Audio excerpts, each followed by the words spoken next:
I like where the sport's at. Mhm. I don't like where the fighters are at as far as how they're gaining attention. I don't like, the Colby Covington type of media and what he's bringing to that.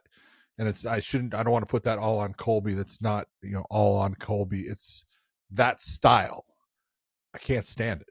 That drives me nuts because it's so, there's so many things that are happening, and I can bring up fighters that are doing things, but Sean Strickland is the one right now that, you take a look and, this is a guy who became a champion. He's my fighter of the year, for when we did our award stuff. I think he has had an incredible 2023, but he's had some moments lately. He had the stupid, incident that happened at the fights with him and DDP.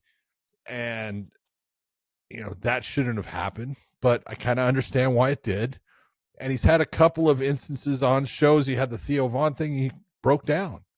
And people need to understand, they look at someone like Sean Strickland and they go, oh, he's a fighter, he's just, he's a deadhead. He just, says what he wants. He has feelings. He has memories. He has demons. And those demons sometimes are not his fault.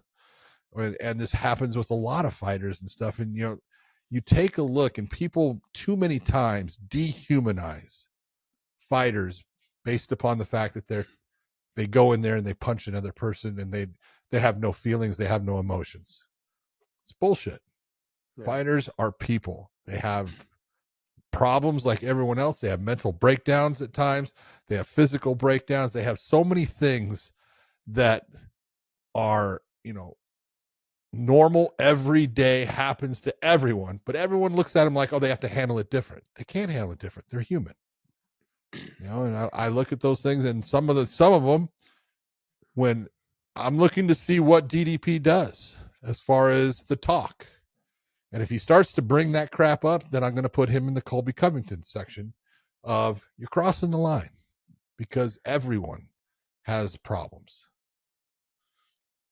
I mean, do you think people that are listening to this right now are saying, well, Sean's went in on guys like Ian Gary before?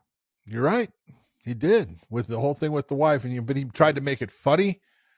But there's a difference when you take a look at someone and the way they grew up. And how your father was, and I know how my father was, and again, my father was fantastic, but was he perfect? Hell no. And there was things that he did that he was like, there was one incident I will say. He had something with me, and then he realized he was wrong, and then he started punching himself. And you look back, and he's human. Those things, you can make a mistake, and when you make that mistake, you feel terrible, but you cannot underestimate what someone went through at times and what scarring that did to that person. Part of it is what makes them who they are. And one of the things that I learned from my dad was, my dad was on his own basically from the time he was 13 years of age. Okay. And, he made an incredible life for me, for my sister, for my family, as far as, he worked all kinds of jobs. He became very famous for what he did with SWAT and stuff like that. He became someone special. And I learned from him, he goes, never make excuses. I don't care what your background is. You make the decision. Do you want to be good or do you want to be bad? Do you want to be the shithead? Do you want to be the person that helps out? And that's the thing, you as, the kid, you don't get the choice of who your dad is. You don't get the choice of if he's good or not. And when you get the bad one and the one that does things that permanently scar you, those things stay with you. You can suppress them and you can put them, in the back closet and act like they never happened, but they did. And eventually they're going to come out. Yeah. Eventually you're going to have to deal with them. And part of that is what we're seeing. I think the sport itself, and this goes for a lot of sports, but I'm saying, a lot of kids, they engulf themselves into the sport that they love the most to get themselves out of the things that are going on at home. And so whether it was boxing, kickboxing, soccer, jiu-jitsu, it doesn't matter. Look at a lot of the kids that have come from Brazil that grew up in the favelas. They just immersed themselves in jiu-jitsu because they wanted to leave and get out of there. Yeah. A lot of the coaches would just let the young kids train there if they had talent and they were taking it serious.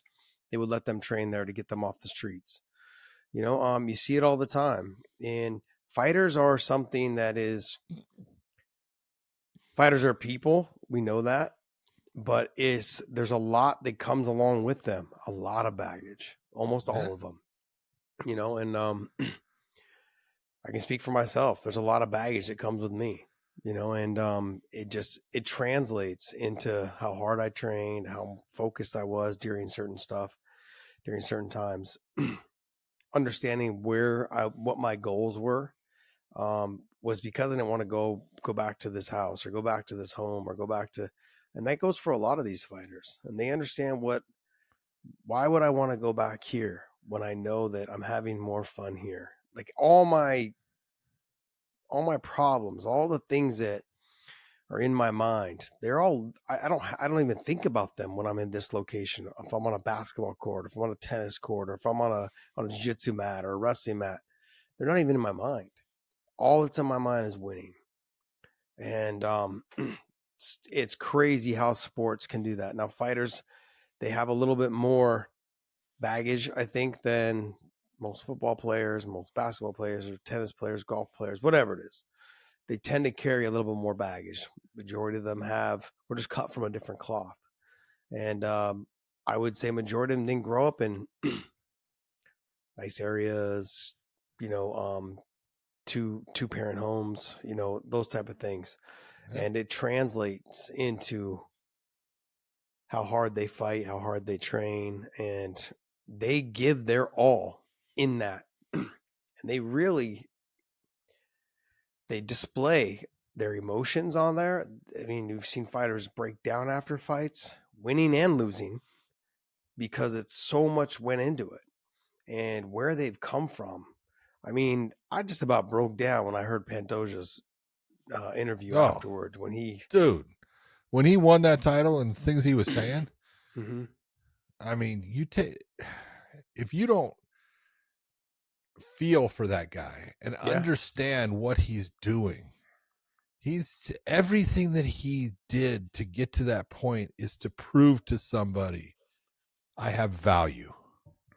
I'm good. Yeah.